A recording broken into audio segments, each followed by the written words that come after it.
안녕하세요. 저는 딸아이를 키우고 있는 돌싱녀입니다. 저는 약 8년의 결혼 생활을 정리하고 이혼을 하게 되었는데요. 제가 이혼을 하게 되는 그날 TV에서나 보던 천벌이 있다는 것을 깨달았네요. 모두들 제 이야기가 궁금하실 텐데 지겨운 서로는 이만하기로 하고 바로 시작해 보겠습니다. 재미나게 들어주세요. 저와 남편은 결혼 7년 차를 맞이하고 있던 부부였어요. 저희에겐 눈에도 넣어도 아프지 않은 5살 된 딸아이가 있었습니다. 이제 5살이니 싫고 좋음을 표현하고 제법 대화가 통하긴 하지만 아이는 아이인지라 육아가 고된 건 어쩔 수 없는 일이었죠. 고된 육아와 사회생활로 지친 남편과 저 사이엔 사랑보단 동료애가 가득했고 그랬기에 어느 순간부터 사랑한다는 말 대신 힘내자, 수고했다는 말이 오가고 있었어요. 그렇다고 해서 그런 관계에 불만이 있다던가 섭섭함은 없었어요. 죽고 못 살아 결혼까지 했다고 한들 언제까지나 사랑만으로 살 수도 없는 노릇이고 남편과 제 사이에 사랑이 지고 피어난 동료애는 사랑이 밑바탕 되었기에 가능한 것이라 생각했기 때문이었어요. 이렇듯 남편과 제 사이엔 동료애라도 있었는데 시댁과의 관계에선 미운 정만 남은 상태였어요. 아니, 미운 정도 아닌 그냥 미운 상태였어요. 그 이유는 제가 아들을 못 낳았다는 이유 때문이었는데요. 남편은 누나 3명의 아들 하나로 아들 하나를 낳기 위해 갖은 노력을 다해 겨우 낳은 아들이었죠. 그런 아들이 결혼을 해서 딸 하나만 낳고 아들 소식이 없으니 그 원망들이 만만한 저를 향해 쏟아졌어요. 간혹 시누이들이 이런 사실을 알고 제 편을 들어주며 이런 말을 해주곤 했어요. 엄마, 아들 소식 없는 걸 왜 올케한테 뭐라고 그래? 아들 낳고 싶다고 생각만 하면 낳게 되는 것도 아니란 걸 다른 사람도 아닌 엄마가 더 잘 알면서. 그러고 이세 문제는 쟤들이 알아서 할 문제지 엄마가 나서서 이래라 저래라 할 문제가 아니라고. 그러니까 제발 올케 좀 그만 괴롭혀요. 이런 말을 듣고도 시모는 무시하기 일쑤였는데 가끔 입을 연다면 이런 말을 하곤 했습니다. 줄과 외에는 조용히 해. 이건 우리 집안 문제니까 넌 네 시댁 일이나 신경 쓰라고. 이렇듯 출가 외인이라 줄을 그어버리는 시모를 보며 시누이들은 혀를 내두르며 한숨을 쉬었고 저의 편을 더 들어주려고 했지만 시누이들도 시누이 가정이 있으니 단단한 방패막이 되어주기란 힘든 것이 현실이었어요. 시부는 저에게 아들 하나 못 낳은 며느리라고 제 말에는 대답도 하지 않고 무시했고 시모는 갖은 말로 저에게 상처를 주곤 했습니다. 멀리 떨어져 살았던 터라 자주 오갈 수 있는 건 아니었지만 전화로 하는 시집살이 또한 만만치 않았기에 저는 정신적으로 피폐해졌어요. 시모는 적어도 일주일에 한 번은 꼭 전화가 와 저를 닥달하곤 했는데 그때마다 주제는 손자가 주를 이루었죠. 어디니? 바쁘니? 지금 회사라서요. 무슨 일 있으세요? 예, 네가 지금 회사 다닐 때니? 회사 다닐 시간에 병원이나 다녀보란 말이야. 아니면 점집이라도 가보던가. 이대로 우리 집 대 끊어놓을 생각 아니면 뭐라도 노력이라도 좀 해보란 말이다. 어머님, 제가 병원에 가고 싶다고 한들 아무 소용없는 거 아시잖아요. 그이가 하윤이 하나면 만족한다고 하는데 제가 뭘 더 어쩌겠어요. 저 혼자 병원 가서 되는 것도 아니고. 저한테 계속 이러지 말고 하윤이 아빠를 먼저 설득해 보세요. 너도 설득 못하는 걸 내가 어떻게 설득하니? 넌 네 남편 하나 못 구워 삼고 뭐하니? 내가 정말 너만 보면 답답해 죽겠다. 뭐 하나 제대로 하는 게 없어. 어머님도 설득 못한 어머님 아들 저라고 뭐 되겠어요? 어머님 아버님 마음 모르는 건 아닌데 사실 저희는 하윤이 하나로 만족해요. 요즘 같은 세상에 아들, 딸이 뭐가 중요하다고 매번 이러세요. 그러지 말고 이제 포기해 주세요. 정 포기가 안 되면 어머님 아들 먼저 설득하시던가요. 이것 봐. 내가 이럴 줄 알았다니까. 네가 딸 하나 낳고 그걸로 만족한다 생각하고 있는데 아들이 생기겠어? 빌고 또 빌어도 가지기 힘든 게 아들이야. 그러니까 그런 생각은 하지도 말고 뭐든 노력해보란 말이야. 너 아들 못 낳으면 다신 이 집에 발걸음도 못하게 할 테니 그런 줄 알아. 오지 말라고 하면 누가 겁이라도 먹는 줄 알았는지 으스대며 말하는 꼴을 보니 참 코웃음이 다 나오더라고요. 그렇게 해주시면 저도 감사하죠. 어머님이 먼저 그렇게 말씀하셨어요. 아들 못 낳으면 시댁에 올 필요도 없다고. 시모의 으스대는 꼴에 마음의 소리가 나버렸고, 시모는 제가 그것만은 절대로 안 된다고 빌기라도 할 줄 알았는지 도리어 고맙다고 하는 제 말에 당황한 듯 말까지 더듬으며 되묻더라고요. 뭐야? 그렇잖아요. 아버님은 제가 무슨 말을 해도 들은 척도 안 하시고, 어머님은 제가 갈 때마다 말로 상처 주는데 저라고 뭐 가고 싶어서 간 시댁이었겠어요? 도리는 다 하고자 해서 갔던 거 아닐까요? 그런데 어머님이 이렇게 친절도 하시게 오지 말라고 하시니 앞으로 아들 낳지 못하면 가지 않도록 하겠습니다. 그러면 들어가세요. 귓등으로 듣는 것도 하루 이틀이지 어느 순간부턴 저도 제 할 말은 하며 살게 되었고, 시모는 그때마다 파르르 하며 화를 냈지만 그 순간뿐 다시 연락이 오곤 했어요. 하루가 멀다고 어느 날은 임신 종용, 하루는 옆집 개가 출산을 했는데 순혼만 낳았다. 이런 말을 듣고 있노라면 정말 정신병에 걸릴 것만 같더군요. 이런 모든 것들이 너무 힘들어 남편에게 하소연이라도 하고 있으면 언제나 결론은 남편이 시모에게 다시 이야기한다는 말이었어요.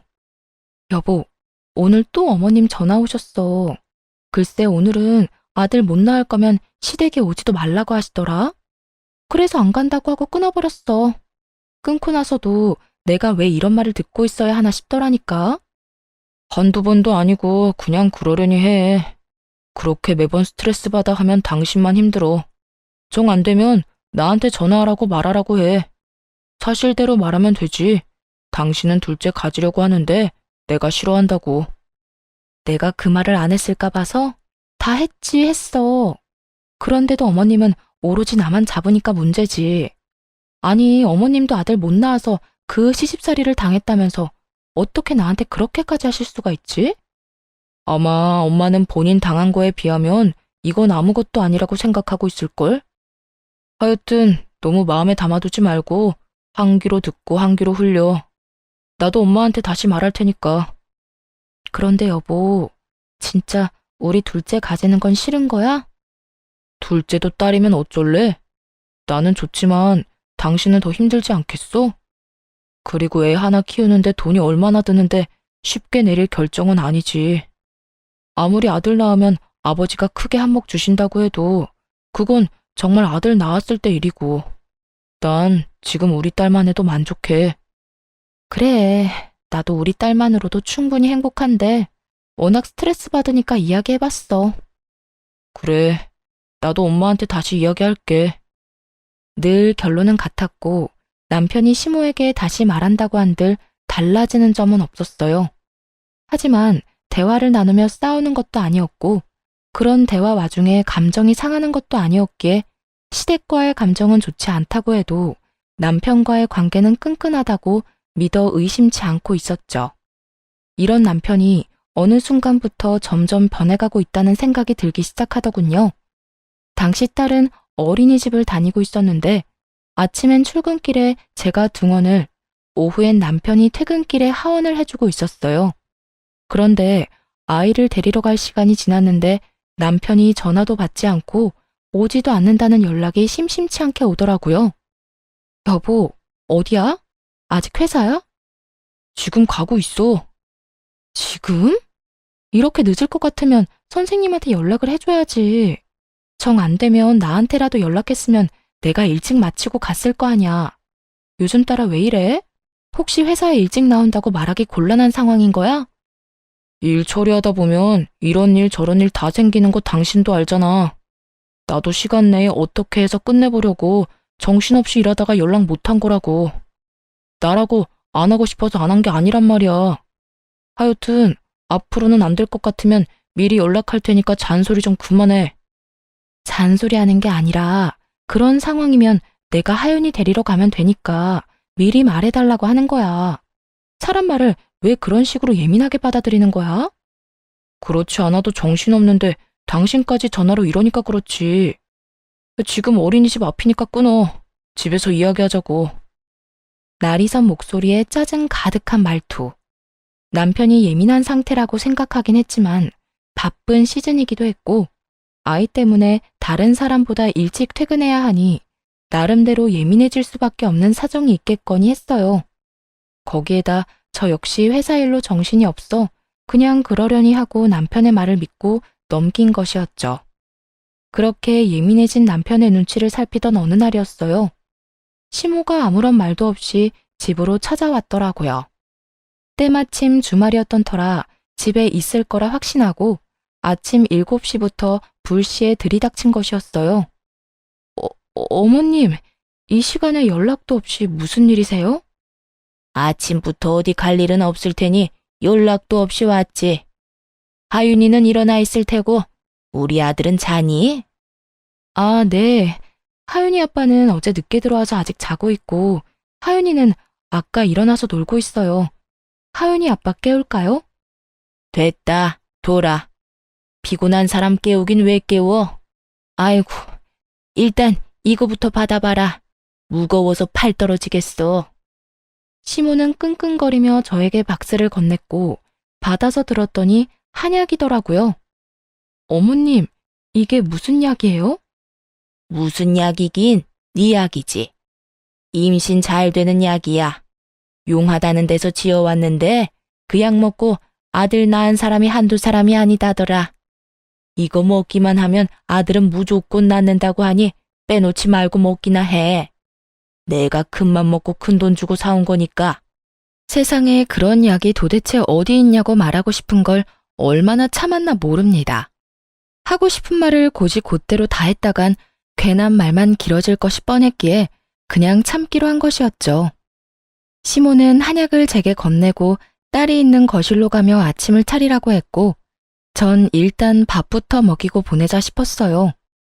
그렇게 주방에서 상을 차리는데 거실에서 시모의 말소리가 들린다 싶더니 딸의 우는 소리가 들려오더라고요.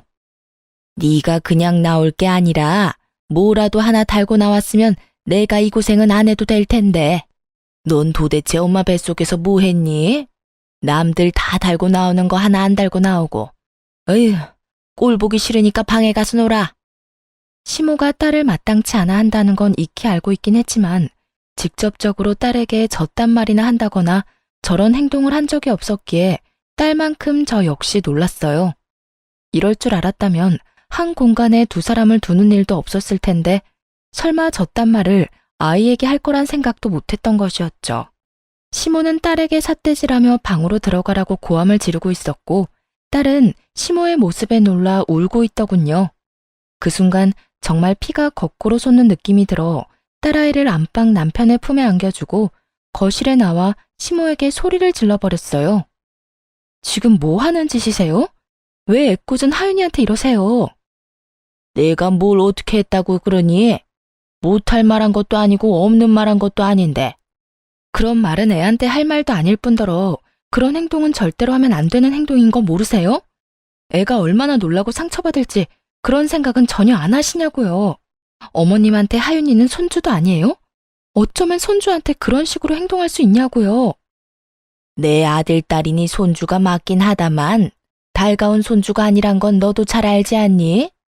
내 입장에서 머리라도 한 대 콱 쥐어받고 싶은 걸 그냥 눈앞에서 사라지라고 해준 거다. 그러니까 네가 지금 나한테 화낼 게 아니라 고맙다고 해야 할 상황이다 이 말이야. 그런 말이나 하실 거면 그냥 돌아가 주세요. 뭐야? 그런 말 같지도 않은 말씀 하실 거면 그냥 돌아가시라고요. 여긴 엄연히 저희 집이고 저희 딸 공간이에요. 저희 공간에서 그런 말 하는 거 저 굉장히 불쾌하고 싫습니다. 그러니 돌아가 주세요. 이미 전 시모와 마주하기도 싫은 상태였고 그랬기에 당장 나가라는 제 말은 꽤 단호했어요. 시모도 그걸 느낀 것인지 하나마나한 아들 집 유세를 펼치며 저의 길을 누르려고 애쓰더군요. 이게 어디 시어미한테 가라 마라 명령질이야? 너희 공간? 웃기고 있네. 여긴 엄연히 내 아들 집, 내 아들이 사는 공간인데 왜 내가 나가야 해? 난 못 나간다. 절대 못 나가. 시모는 어깃장을 놓으며 고함을 지르고 있었고, 그런 시모의 고함에 남편이 방에서 나오더라고요. 이미 잠에서 깨 울던 딸을 달래주느라 한껏 지친 모습으로 말이죠. 도대체 이 아침부터 이게 무슨 일이야? 엄마는 이 아침에 여긴 왜 왔어? 당신은 왜 아침부터 그렇게 화를 내는 거고? 당신, 엄마가 우리 딸한테 뱃속에서 남들 다 달고 나오는 거 하나 못 달고 나왔다고 구박하는 것도 모자라 애한테 꼴 보기 싫다고 방에 들어가라고 화까지 내셨어. 그 덕에 우리 하윤이는 지은 죄도 없이 혼나서 울고, 난 다른 건 다 참아도 우리 하윤이한테까지 이러는 건 못 참아. 그러니까 당신이 지금 빨리 어머님 모시고 나가. 당장. 너 지금 이 시어미를 내쫓기라도 하겠다는 게야? 네. 저는 제 자식한테 함부로 대하는 사람을 저희 집에 두고 볼 수만은 없네요. 그게 어머님이라 할지라도 말이에요.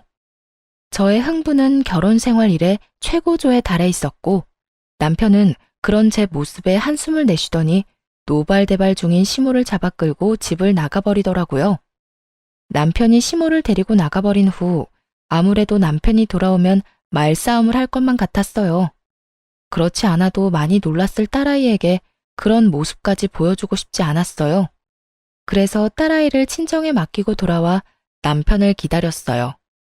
이참에 확실하게 마무리 지어야 한다는 생각이 강하게 들더군요. 그렇게 제가 마음을 다잡는 사이 남편이 집으로 돌아왔고 대화를 시작했어요. 여보, 앞으로 한동안 당신 집이랑 멀리하고 지내고 싶어. 다신 이런 상황 우리 딸이 겪게 하고 싶지 않아. 오늘 일은 엄마가 심했단 거 나도 인정해. 그런데 아무리 그렇다고 해도 그건 아니지. 당신이 우리 집 하나뿐인 며느리인데 말이 좋아야 한동안이지. 그 말은 그냥 연을 끊겠다는 말하고 같은 말이잖아. 그건 앞으로 어머님, 아버님 행동에 따라 달라지겠지. 지금처럼 계속 나랑 내 딸 무시하고 구박하면 연이 끊길 테고, 그렇지 않고 있는 그대로의 우리를 받아들여 준다면 다시 왕래하고 지내지 않겠어? 나도 무조건 연을 끊겠다는 말이 아니야. 단지 이런 식은 아니라는 거야. 어린애가 뭘 안다고 애한테 그런 말을 하냐 이거야. 심지어 어머님은 그런 행동을 해놓고도 본인이 잘못했다는 인지조차 없으셔. 그런 사람을 내 딸 곁에 계속 방치하겠다고? 난 절대 싫어. 방치하겠단 말이 아니잖아. 피할 게 아니라 부딪히면서 설득하자는 말이야. 이런 일 있었다고 연을 딱 끊어버리면 부모님이 우릴 뭐라고 생각하겠어? 미워하기만 하다가 결국 그렇지 않아도 미워하는 우리 딸을 더 미워하시겠지. 당신은 그런 걸 바라는 거야? 애초에 그게 잘못된 거야. 어떻게 본인들 손주를 그렇게 미워할 수가 있는 거냐고. 아들이 아니라 딸이라서? 그런 이유로 미워하는 티를 애한테 팍팍 내는데 그런 게 잘못됐다는 거 당신은 정말 몰라서 그래? 우리가 부모니까 우리가 딸을 보호해야 하는 게 맞는 거 아니야? 하여튼 나하고 하윤이는 한동안 시댁엔 안 갈 거니까 그런 줄 알고 어머님께도 우리 집에 오지 말라고 해줘. 당신이 전하지 않으면 내가 직접 말할 테니까 그런 줄 알고. 전 이때도 그렇고 지금도 그렇고 제가 틀린 말 했다고 생각하지 않습니다. 시모의 행동은 선을 넘었고 상식을 벗어난 수준이었어요. 시부모님 입장에서 손이 귀한 집에 손주 한번 안아보지 못해 섭섭하고 안달이 난 마음을 이해하지 못하는 것은 아니었어요. 하지만 본인 아들이 그렇게 둘째는 싫다고 하는 가운데 그 비난의 화살을 저와 제 딸에게 쏘아버리는 건 저로서는 절대 용납할 수도 용납해서도 안 되는 일이라 생각했습니다. 그래서 전 남편에게 제 뜻을 굽히지 않고 말하게 되었고, 남편은 그저 시댁의 입장에서만 생각한다 싶더니 결국 저의 성격을 트집잡아 화를 내기 시작하더라고요. 당신 진짜 이런 사람이었어? 무슨 여자 성격이 이렇게 대쪽 같아?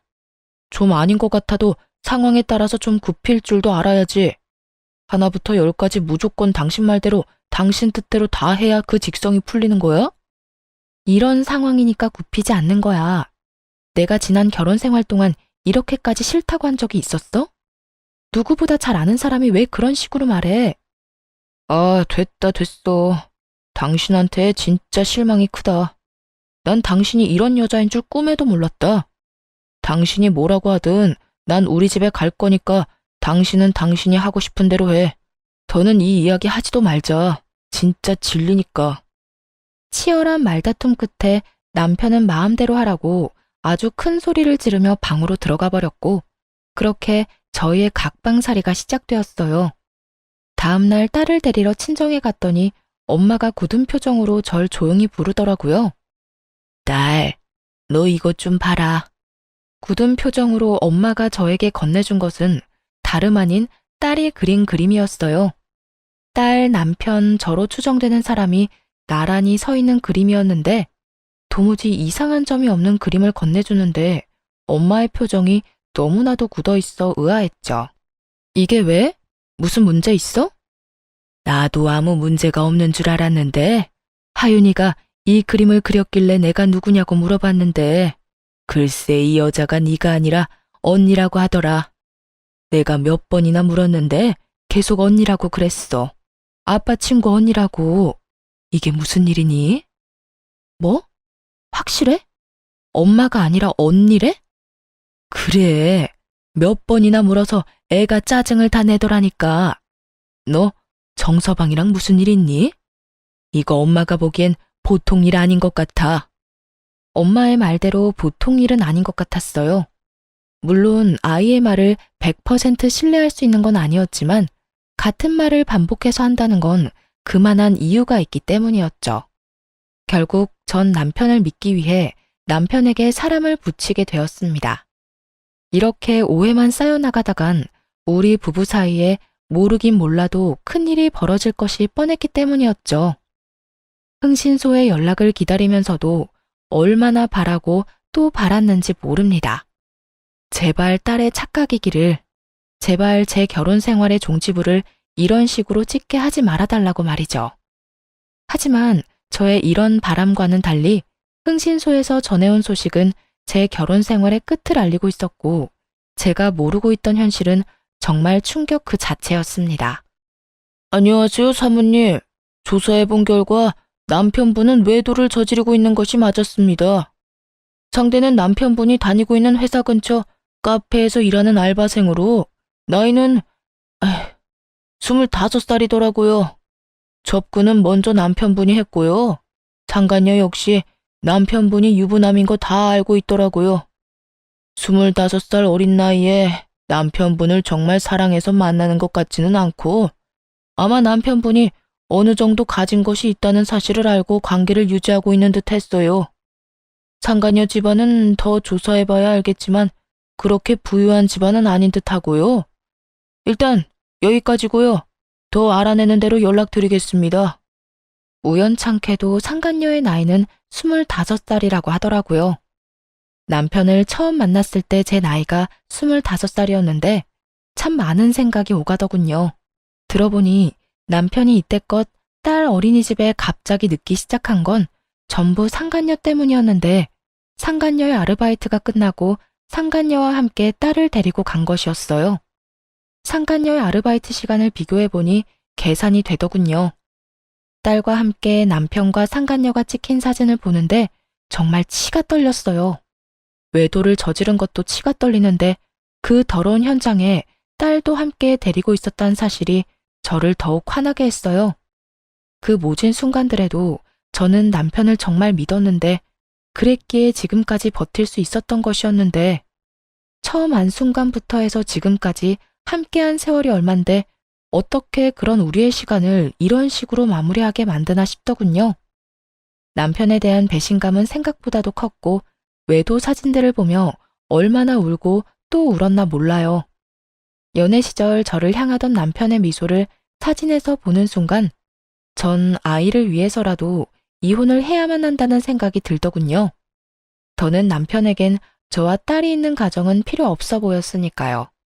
그렇게 전 친정 부모님께 모든 사실을 털어놓고 딸을 부탁드리고 이혼 준비를 시작했어요. 증거가 명확한 덕분에 이혼 준비는 수월하게 진행되었고 마무리가 될 무렵 상간녀를 찾아갔습니다. 어떤 여자인지 직접 보고 싶었거든요. 상간녀가 일하는 가게에 들어서는 순간 저를 알아본 상간녀의 표정이 순식간에 굳더군요. 저는 주문도 하지 않은 채 테이블로 가서 앉았고, 그런 제 테이블로 상간녀가 물을 가지고 와 맞은편에 앉더라고요. 무릎을 꿇고 비는 건 아니더라도 최소한 죄 지은 얼굴이라도 할 줄 알았는데 예상과는 달리 상간녀는 당당하게 저에게 이런 말을 했어요. 남의 직장까지 왜 찾으러 온 거예요? 저한테 무슨 할 말이 있다고. 정말 뻔뻔하기가 하늘을 찌르지 않나요? 상간녀는 귀찮아 죽겠다는 표정으로 저에게 이런 말을 했고, 전 그런 상간녀를 쏘아보며 이렇게 말해주었어요. 몰라서 물어? 도대체 얼마나 뻔뻔한 인간이길래 유부남이나 만나고 돌아다니나 싶어 그 면상이나 보러 왔는데 생각보다 더 뻔뻔하네. 나 방금 깜짝 놀랐잖아. 너무 당당해서 내가 상간녀라도 된 줄 알았어. 제가 당당하지 못할 이유가 없잖아요. 말이야 바른 말이라고 남편 관리 못한 사람이 잘못이지 제가 무슨 잘못이 있겠어요? 전 그저 제가 좋아 죽겠다는 오빠 마음 받아준 거밖에 없다고요. 아, 그러니까 넌 유부남이든 말든 널 좋아 죽겠다고 하니 불륜을 저지른 것뿐이라는 거네? 사랑은 죄가 아니다. 이런 말을 하고 싶은 거네? 그렇죠. 오빠가 그러는데 어머님이랑 아버님이 손주 기다린다고 하더라고요. 만약 제가 아들 하나 낳아주기만 하면 그쪽 같은 여자랑은 당장 이혼한다고 하기도 했고요. 나이도 어리겠다, 자궁도 건강하겠다. 낳다 보면 그깟 아들 하나쯤은 시간 문제 아니겠어요? 그러니까 험한 꼴 당하기 전에 스스로 물러나요. 같은 여자로서 걱정되어서 하는 말이에요. 걱정? 참 감동적이네.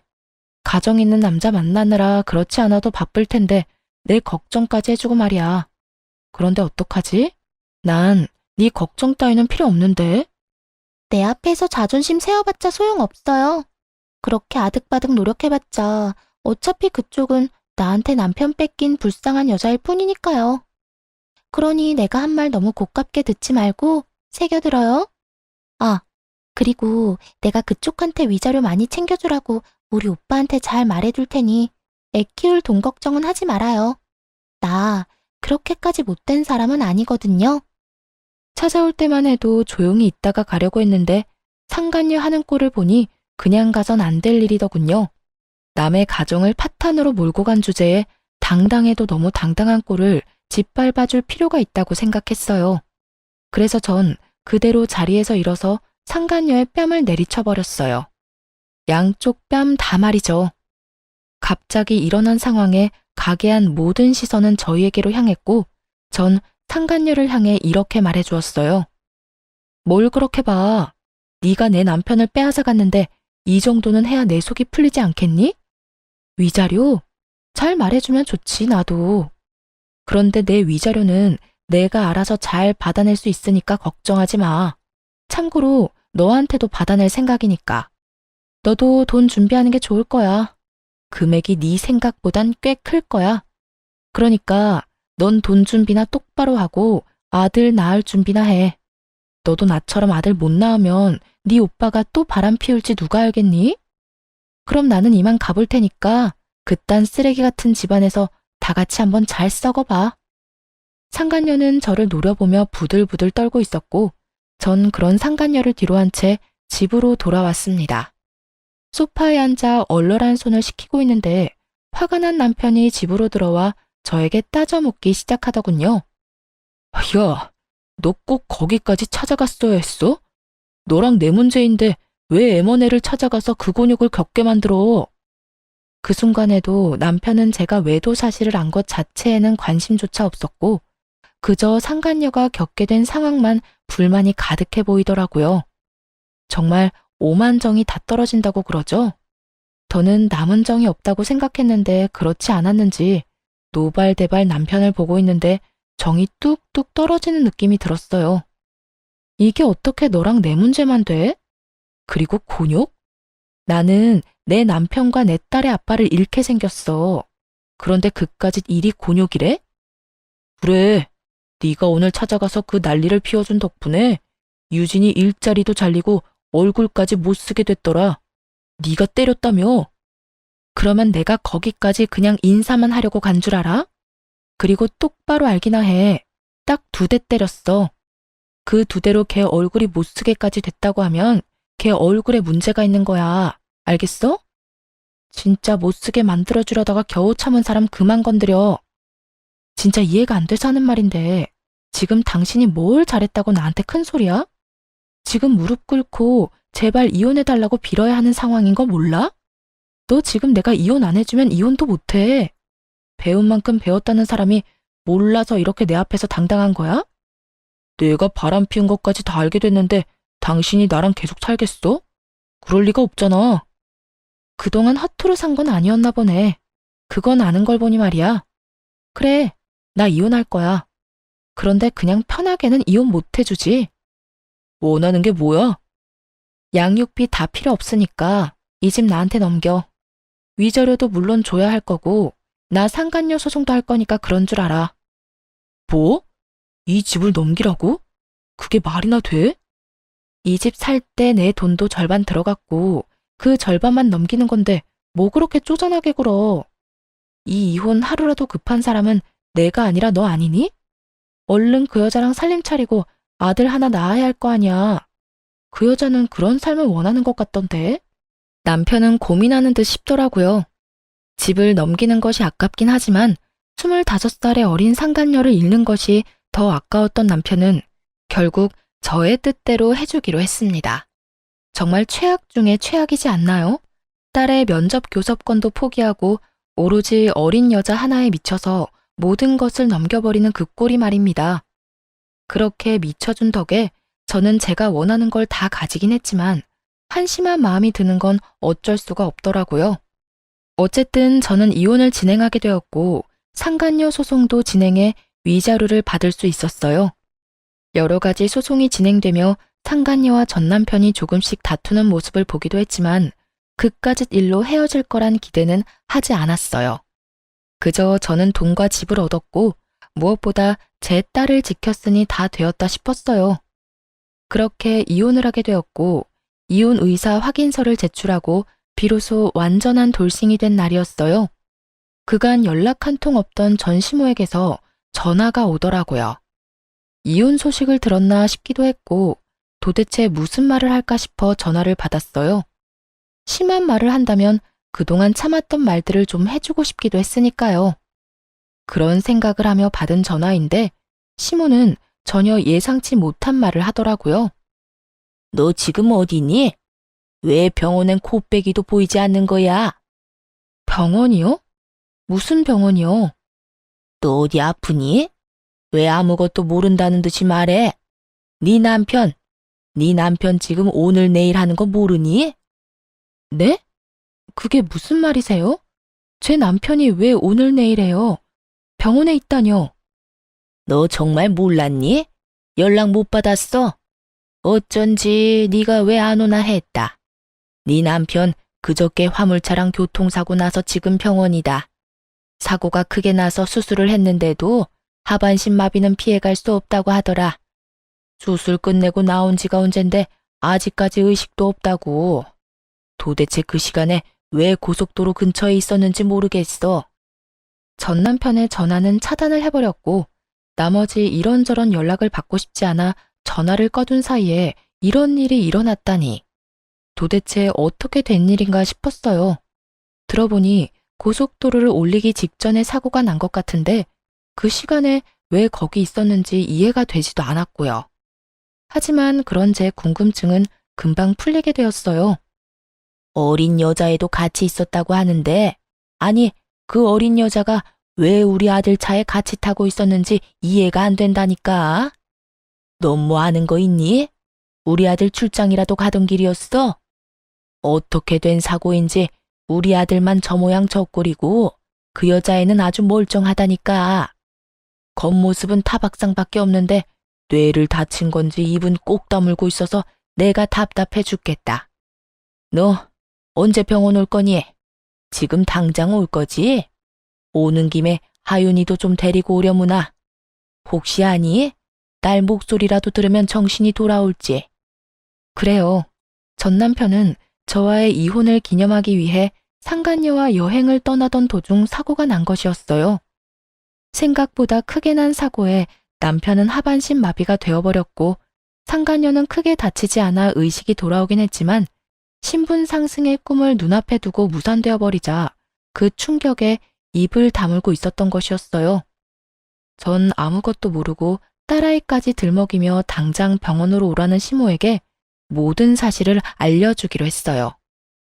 어머님, 아니, 아줌마, 저 이제 아줌마 며느리 아니에요. 무엇이 어쩌고 저쩌고 해? 아줌마? 며느리가 아니야? 네, 저 오늘부로 이혼 확정나서 서류도 다 정리됐고요. 이제부터 아줌마 며느리는 제가 아니라 거기 입 꼭 다물고 있는 그 어린 여자애가 아줌마 며느리예요. 말이 되는 소리를 해라. 저 젊은 여자애가 왜 내 며느리야? 너 지금 어디 아프니? 그렇지 않고서야 그런 말도 안 되는 소리를 해. 아줌마 능력 좋은 아들이 글쎄 25살짜리 여자랑 산다고 가정을 버렸지 뭐예요? 그러니 제가 아니라 그 망연자실에서 아무 말도 안 하고 있는 그 여자애가 아줌마 며느리 아니겠어요? 이제 전 엄연한 남이니까 남한테 전화해서 엄한 소리 하지 말고 예비 며느리한테나 가보세요. 저는 전화를 끊어버렸고 바로 전화기를 다시 꺼버렸어요. 이렇게 좋은 날 더는 방해받고 싶지 않았으니까요.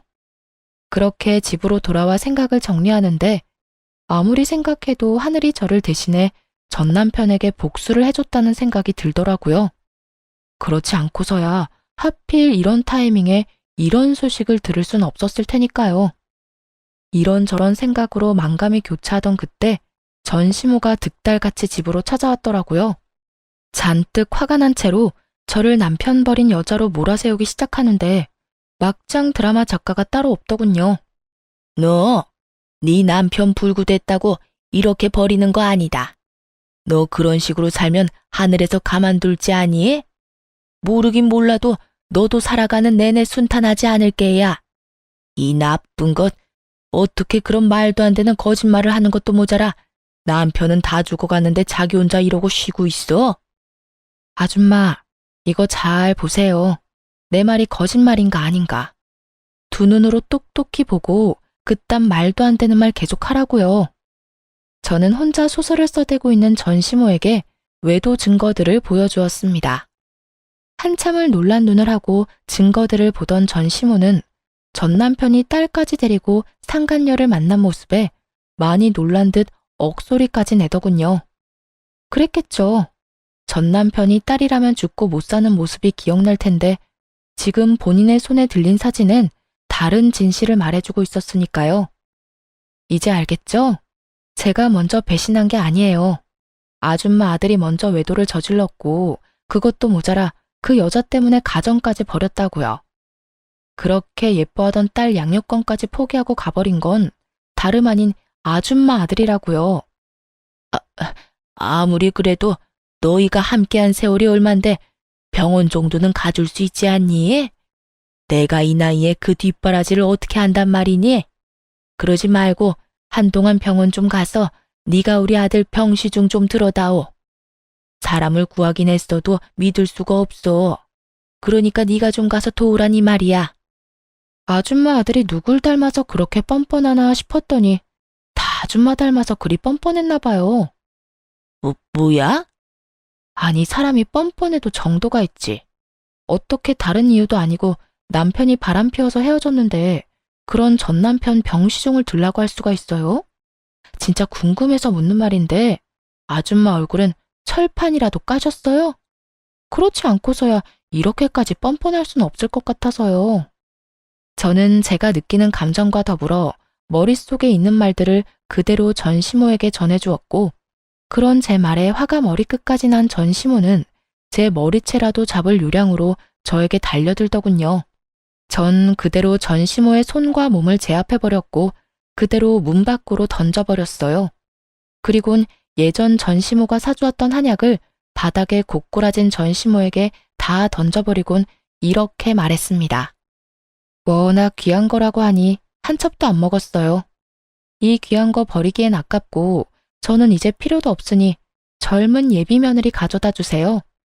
평생의 소원이었던 손자는 품에 안아봐야 하지 않겠어요? 아들 몸이 그 모양 그 꼴이라 가능할지는 몰라도 그 여자가 아들 하나는 무조건 낳아준다고 했으니 얼른 가서 잘 구슬려 보세요. 너, 네가 감히 나를 이딴 식으로 대해? 이딴 식으로 대해준 것만 해도 고맙다고 생각하세요. 생각 같아선 없던 죄도 만들어서 경찰에 신고하고 싶은 심정이니까. 감히 여기가 어디라고 찾아와서 이 난리예요? 여기가 어디긴? 여기 내 아들 집이지. 그래, 여기 내 아들 집인 거 잊었니? 너희가 아무리 반반 결혼했더라도 여긴 내 아들 명의로 된 내 아들 집이야. 아참, 그 말 한다는 걸 깜빡했네요. 이 집 애초에 아줌마 아들 명의였던 적 없어요. 아줌마가 하도 우겨대니까 그냥 아줌마 아들 명의로 한다고 하고 공동 명의로 해놨었어요. 그리고 이혼할 때 제 명의로 다 옮겨왔고요. 그러니까 이게 무슨 말이냐면 이 집은 아줌마 아들과는 아무 상관도 없는 제 명의, 제 집이란 뜻이에요. 그러니까 이상한 소리 하지 말고 저희 집 복도에서도 사라져 주세요. 여기에서 이러고 있는 것도 꼴 보기 싫으니까요. 저는 그대로 문을 닫아버렸고 한동안 밖은 전 시모의 난동으로 인해 시끄럽더라고요. 하지만 그것도 잠시 신고정신 투철한 주민 여러분 덕분에 전 시모는 쫓겨나듯 아파트를 떠나게 되었어요. 그 후 들려오는 소식엔 저에게 위자료를 주느라 빚을 낸 상간녀는 하는 수 없이 하반신 불구가 된 전 남편과 함께 전 시댁으로 들어갔다고 하더군요. 하지만 전 시모와 전 시부는 큰맘 먹고 들어간 상간녀를 아들 불구로 만든 재수없는 년이라고 하며 쉼없이 상간녀를 괴롭혔고 상간녀의 방패막이 되어야 할 전 남편은 폐인이 되어 그 모든 것을 방치했다고 하더군요. 결국 견딜 수 없었던 상간녀는 야반 도주를 해버렸는지 그들의 부모는 완전 폐인이 되어버린 아들을 안고 오늘 내일 하며 살고 있다는 이야기를 들을 수 있었습니다. 이 모든 이야기를 어떻게 알았냐고요? 상간녀가 전 시댁을 떠나던 날 밤 저에게 전화가 왔더라고요. 전 남편의 휴대전화에서 제 번호를 찾았다면서요. 번호를 알면 전화해도 되는 사이라고 생각했니? 어떻게 넌 끝까지 이렇게 뻔뻔하니? 내가 오죽했으면 이렇게 전화까지 했겠어요. 아줌마는 나한테 다 이야기해줄 수 있었잖아요. 오빠 식구들이 저런 인간 같지도 않은 인간이라는 거 말해줄 수도 있었잖아요. 그때 그 한마디만 해줬더라도 내 꼴이 이렇게까지 우스워지진 않았을 거라고요. 내가 뭘 잘못했다고 사람을 쥐잡듯이 잡아요? 내가 뭘 잘못했다고 아들 잡은 년 취급을 하냐고요. 내가 그런 말을 왜 해줘? 네 말대로 남편 관수도 못해서 딴 년한테 남편 뺏긴 여자가 너한테 그런 충고할 자격이나 있었겠어? 그리고 네 인생 네가 꼬아놓고 왜 엄한 사람 탓을 해? 정신 차려 이 한심한 거사. 어린 나이 하나 믿고 남자 홀릴 땐 언제고 이제 와서 뭐가 어쩌고 저쩌고 해? 왜 말을 안 해줬냐고? 아직 험한 꼴 덜 당했지. 인생 더 나락으로 가게 한번 만들어줘봐. 네가 어디 있는지 어디서 뭘 하는데 어떻게 해서든 알아내서 실시간으로 네 시엄마한테 다 알려줘봐. 이 여자가 진짜 미쳤나? 그러기만 해요, 어디? 내가 진짜 가만 안 있어. 그러니까 피차 귀찮은 일 만들지 말고 연락 좀 하지 마. 알겠어? 그 후론 정신 나간 상간녀에게 연락이 오는 일은 없었고 그 대신 예전 시부모가 집으로 찾아오더군요. 전 문도 열어주지 않았고 그 후 집을 이사해버렸어요. 집을 옮기는 김에 친정도 이사하게 되었고 큰 집을 사 함께 지내고 있습니다. 어느새 초등학생이 된 딸은 마음이 아프지만 다행스럽게도 아빠를 찾는 일은 거의 없어요. 크면서 아빠를 찾는 일이 생길 수도 있겠지만 제가 많은 사랑을 주며 키운다면 딸도 모든 사실을 잘 이해하고 넘길 수 있을 거라 생각하고 있어요. 처음 전 남편의 외도 사실을 알았을 때 이혼을 다짐하면서도 딸 때문에 고민하지 않았던 건 아니었어요. 이혼녀 딱지는 괜찮지만 이혼녀의 자식이라는 딱지는 딸에게 지게 하고 싶지 않았기 때문이었죠. 하지만 그런 걱정과 그런 우려가 무색하기도 딸은 밝고 건강하게 자라고 있고 이혼에 대해서도 천천히 조금씩 잘 받아들이는 것 같아 여러모로 다행스러운 요즘이네요. 앞으로도 딸에게 더 많은 사랑을 주고 더 많은 시간을 함께 보낸다면 조금이라도 아빠에 대한 부재를 메워줄 수 있지 않을까 합니다. 이로써 저의 사연도 끝이 났습니다. 함께 해주신 모든 분 감사합니다. 다들 건강하세요.